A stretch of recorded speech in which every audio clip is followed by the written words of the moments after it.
Hey, Dr. Nika here. I am so excited to have with me today Tracy Bowers. She is the owner of Organize Simply. She's a professional organizer, and she's here to talk to us about some DIY hacks. I think so many of us are stuck at home trying to think of ways to make our homes more functional, and we're kind of needing some help with it. So Tracy's here to share her expertise. Thank you, Tracy, for being with us. Thank you for having me. Of course. So we're going to go right into it. My first question for you is tons of people are working at home during this pandemic, and either they lack a designated workspace or the one that they have is super cluttered. And it can be very challenging to get anything done when you are faced with that sort of situation. How would you recommend that people go about either creating or organizing a functional workspace? Okay, like you say, it's overwhelming. If you are trying to work and your place is a mess and there's clutter, things you're not working on, sitting around the things you are working on, it can be so overwhelming and we're just not productive. So it is really important to have your desk space neat and tidy. And so one thing I've noticed when I've gone in to help people with their homes, a lot of times they have a lot of little knickknacks around or a lot of office supplies, things that they don't need on their desk per se. I would put them in a drawer or a bin. You know, all your little knickknacks, get them off, put them in a nice bin, say decor knickknacks if it's something you may use another time, or get rid of it. You know, think about what is on your desk. Do you really need it there? Old paperwork, I would scoop up and neatly put it in a nice pile and maybe put it on a bin and set it next to your desk. But you only want the things on the desk that you are working on. A lot of times we get a literature sorter, or it's like a cubby system. There's wooden ones or there's ones that just attach. But if you have a literature sorter that's boldly labeled what your projects are, where you can get them off your desk and have them standing up vertically on your desk somewhere, that is going to give you a lot more space, and that really, really has helped. But it has to be labeled clearly. Sometimes you put if it's just a flat surface, you can put a binder clip on it and label the binder clip. I should have brought something to show you that. But I mean, if you just have a binder clip and you put a label on it and clip it on to each of the cubbies, and you just have active projects in your cubby that you're working on. But again, it gets it off the desk, frees it up so you can just pull one project out at a time. And that seems to be really helpful. I love that. I never even thought of the idea of using the back of the binder clip as a sorting system, but that is genius. The label maker, just because sometimes you can't always label it very well. Yes. It's just the wire shelves or even the wood slats. It's, you know, the binder clip with a label on it, you want it boldly labeled or you're going to forget about it. And that's why we leave things on our desk, is because we're afraid we're going to forget about them. Yes. But it can still be there, you can still see it, and then you still have a clean space. And it's all together, so you're not looking under several piles of paper for the one thing that's related to the other thing. Yeah. And they have, depending on how busy you are or what kind of work you do at home, or if you're just a mom with your kids, you know, you can decide how many cubbies you want. There's just so many out there. But if you're looking online, look up literature sorter, and then you have the nice wooden ones that you can adjust the shelves. Those are my favorite. Those are great. And so that gets into my next question, where I know you talk a lot about creating a system, right, of organizing, and one that you want to kind of maintain and establish. And even if someone is super organized themselves, not everyone in their lives may be. So how would you recommend that people go about getting everyone in their home to buy into the system, especially if you have young kids? How do you get them to buy into this idea that this is how we sort things in our house? Right. Okay. First of all, kids love structure. And it's up to us as the parent to create that structure. So often, you know, I'll have moms that'll say, they won't keep their room clean, and it's a disaster. And it's like, well, where do these belong? And they have more clothes that fit in their drawer. You know, they're oozing on the dresser. Well, that's us, our faults as parents. We have to make sure there's a zone for everything they have, and we set limits. Only 10 pairs of pants fit in this drawer, so we need to donate the rest or put them away. So once we've created a system, That's help our kids. And that's going to help anybody in the household. If you go to your pantry and there's a big bold label, snacks or rice or whatever, for us, it's going to be easier for us because we're not thinking about it. We can just drop it where it belongs.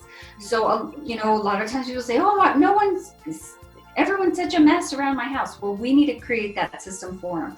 But things still will become a mess at times. I have 5 children. They're all grown now. But when they were young, even though I'm a very organized person and there was a place for everything, there were times that things were a disaster because we'd go from one event to the next and just drop things on the floor. We'd have to leave before we finished cleaning up dinner. I mean, it's life. If you're human, there's going to be times in your life that things are a disaster. Right. But if you have a system set up and you have a home for all these things, when it is time to put them away, it's going to be easier. And kids love it. And if you include them while you set up this system, this is going to be for your stuffed animals. All your special toys go here. All your special treasures, trinkets go here. Isn't this great? This is your container for your stuff. Kids love it. So we have to be on board first, and it's going to make it easier for our kids. But one quick thing that we would do as a family is when things would become a total wreck and disaster because we've had a crazy week.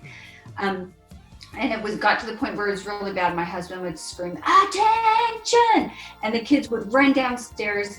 They'd stand in a line, and he'd crank the music, which they loved. We'd blast the music, and he's like, "You've got 10 on your mark, get set, go."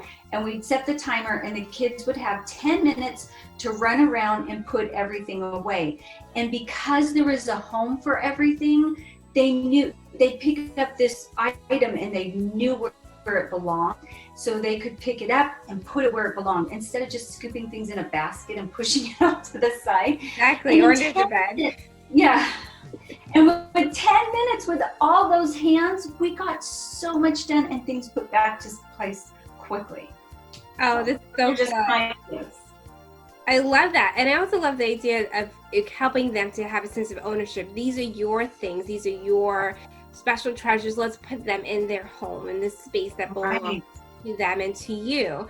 It really does incentivize a desire to keep the system going. Right. Absolutely. Typically, at the start of spring or even a new year, a lot of people get this idea of having the big purge, right? Where you kind of go through everything and you finally look behind the stove and clean out behind there as opposed to ignoring it all the other months of the year. And there's been a lot of, Marie Kondo-esque ideas of, only keep things that spark joy and that whole movement around it. And for some people, maybe they have set up a system that's worked really nicely, but life, as you just mentioned, gets in the way. You've gotten married, or you have a new kid in the family, or you moved, or job demands have increased. Whatever has happened, it just throws off your system. What would you advise as sort of the first step people should think about for getting back into an organizational system? And you're right. Things do, like I said, things do fall apart because things change. You get more stuff. It builds up. So we organize homes. It's so much easier for them to keep them up when systems are set. But sometimes our clients have us come back 6 months later, a year later, to touch up and redo the system. It's continually changing. And you're right. The first thing you need to do is put a date on your calendar. Create a time that you're going to do it. If you just say, I need to get to that someday. I need to create a new system. It's not going to happen until you write it on your calendar and you set 2 hours aside or whatever you might need. Say Thursday from 2 to 4, that's the project I'm going to work on. It's not going to happen unless you do that. And don't get overwhelmed like, everything's a mess. Start simple.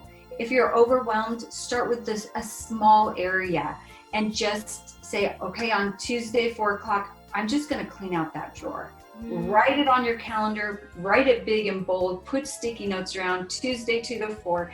If you create a time to do it, you'll do it. Our chances are greater you'll do it. Yeah, absolutely. And would you recommend that there be some sort of a frequency that you keep up with revisiting that system or updating that system? Or is it just, if the system is working, let it be? If the system's working, totally let it be. And simplicity, we want to keep things as simple as possible. Anytime we make it too hard, we don't do it. You know, we have to create simple systems. Like if coats are always falling on the floor in a certain corner in your hallway, don't try and force them to put it in the closet. If it's always in the hallway, get a coat rack and just stick it there. And now they can set the coats on a coat rack. You know, think of what is simple. You know, for a lot of pantries, we have a acrylic with, you know, all the bars go here, all the fruit snacks go here, all this goes here. But for some people, that's too much. Yeah. Just get a big basket and pour it all in. It doesn't have to be neat, but it's still organized. So keep things as simple as possible. If you think, oh, every 4 weeks I have to reorganize this, or I have to go through binders, it's too much. That's Just beautiful. if it's working, let it go. Keep things simple. I love that. It's really good. And I think it goes right to the title of your organization, Organize Simply. Like, don't try to Absolutely. rocket science project out of it. Absolutely. It can be done with simple math equations, right? Right. For sure.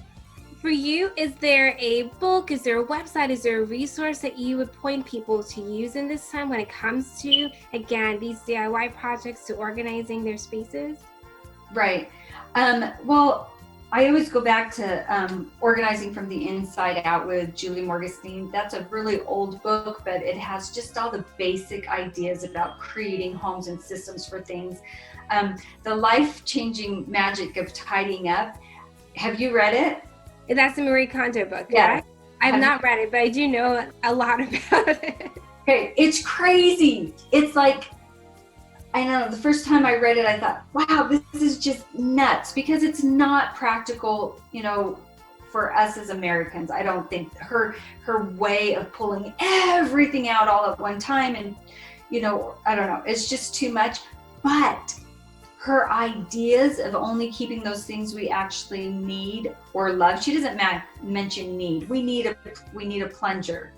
We may not love it, but we need it. You know, I mean, again, she's just a little extreme, but it really makes you think about, yeah, why am I holding on to these things?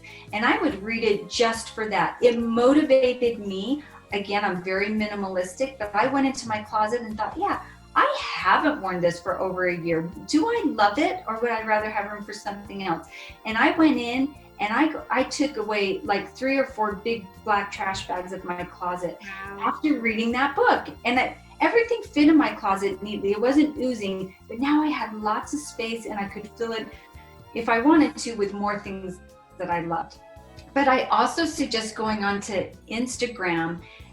You know, and Pinterest, there's so many ideas out there that make it fun for you to organize. It's not just keeping things neat, it's beautiful as well. On my Instagram, I share ideas when I'm organizing, I tell people why I'm doing it, how I'm doing it, what product I used, and why this product works for this person may not work for you. And there's lots of organizers out there who are sharing ideas. So it's easier than ever to get ideas. And if you don't know what to do, you know, go there, because I know a lot of our clients don't know what to do because they don't know what product to use. Very true. Like, they're organized people. They say, I keep putting things away neatly, but it's not staying neat, and I don't know how to make it neat. They just need a container that works in their space. So you get all those ideas online now, and Instagram is huge. So I would go there. I love that. Those are great. Those are really, really good tips. And you're right. Sometimes it's about figuring out what exactly should you pick up, as opposed to not wanting to pick up anything. I think lots of people know they should get something, but the confusion comes in the what or how after you pick it up. And so I think what you're pointing to are some really valuable, tangible resources that people can use. And I will put, for everyone watching, I'll put all those links into the post, so that way you can access them with some ease. Tracy, as we wrap up today, what would you say to people in about 5 words or less, something that they should keep in mind as they weather the storm of this pandemic? Again, to keep things simple and not to feel overwhelmed. It's okay when you have all your kids at home. Things are going to be a mess. You're homeschooling your kids. it's okay. I think we get hard on ourselves, like, oh, it should look like Instagram. Just know Instagram, we're just showing the most beautiful. I'll organize a space and it's the most beautiful that I just organized. And if I zoomed around the rest of the house, things aren't always perfect. Right. It's okay. Don't be hard on yourself, and just keep things simple, that, things that will work for you and your family.